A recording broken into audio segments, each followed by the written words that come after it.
Welcome to my project. This is called The Vanishing at the Veranda. It's a decision-based text story adventure. And this is the first chapter of what I would continue, but this is just a brief overview. So chapter one's called The Arrival. It says you arrive in a quaint town to attend a cousin's wedding, only to find out the bride's missing and everyone pretending she's never existed. In this interactive, text-based adventure game, you will navigate through a mysterious wedding scenario. Make choices that will affect your memory and sanity as you uncover secrets. Good luck, and remember, not everything is as it seems.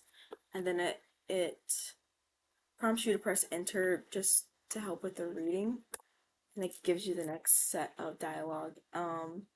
This is the user entering into the town, and it prompts you to enter your name once you get into the taxi. I could put in my name, but if you don't want to put in a name or you don't know what to put in, you can just press enter, and it gives you the name Eden, which is the unisex name that I chose. And you're just talking to the taxi driver. Taxi driver doesn't really have a role in the story, it just adds to the mystery. You probably won't see him again. Um, and then he's talking some more, and then it prompts you to enter your age, and this is just a fun tidbit to add a little more depth to his character. So you can put in whatever age you want, but just to test the theory, we're gonna say we're like 209. And he was supposed to be calculating like what year you'll turn 100. So this just tests the fact that if you're over 100, he would say you've already gotten to that 100-year mark and move on.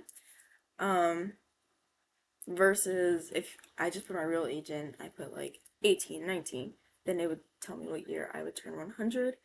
Um, yeah, and then it tells you down here how many months old you are.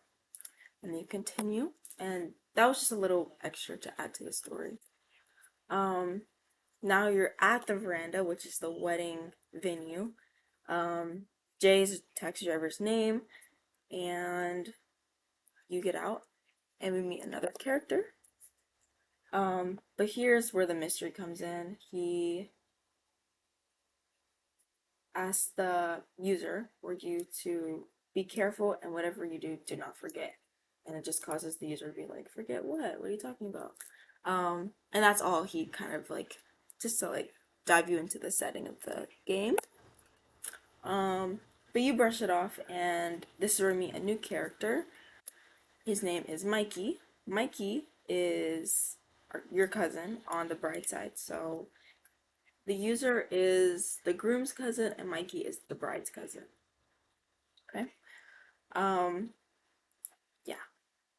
Now he's leading you into the venue, and you get this feeling like you've forgotten something already, which is ironic because the driver just told you not to forget anything. So I thought that was funny to add in there. This is where the game actually starts. This is called Scenario 1, which is titled Wrong Guest. It says, inside the veranda, the lobby is buzzing, but not with wedding joy. Guests murmur, pacing, clutching papers. Mikey leads you to the check-in desk, where a tall woman with icy blonde pixie cut flips through a guest list. When she sees you, her expression tightens. Name, she asks, eyes narrowing. And just enter, and it gives you a little more story. Says that you're not on the guest list, which is like, what? You're literally the groom's only cousin, and you guys are besties. So okay, so Mikey, he's very upset, but he's not really surprised by this, and he says he knows that the user should be there. Um, and then you remember Jay's warning kind of in your ears. Now we get to the decision, and it says, how will you respond? So you get three choices, with three different outcomes. So the first choice says firmly insist you belong here. The next one is calmly ask if someone else can double check, and then three is pull Mikey to the side and ask if something is going on. Is just a you problem, or is it everybody problem? We'll just go with firm. The result of that is she relents and agrees to look again, but she clearly doesn't trust you. She writes something on a slip of paper you can't see, but you lose 10 memory and lose 5 sanity because her distrust makes you question yourself. You and your bags You hand your bags to Mikey, but the unease is kind of still lingering there. And it gives you your stats. You have 90 memory remaining and 75 sanity remaining. And the goal is if you lose, either your memory gets to 0 or your sanity gets to 0, the game is over. Once the issue is resolved, Mikey takes your bags up to your room, and the next scenario begins. This is a photograph. So you're watching him go into the spiral staircase, and as he's gone, you explore in the lobby, and you see a photo that makes you kind of like, what?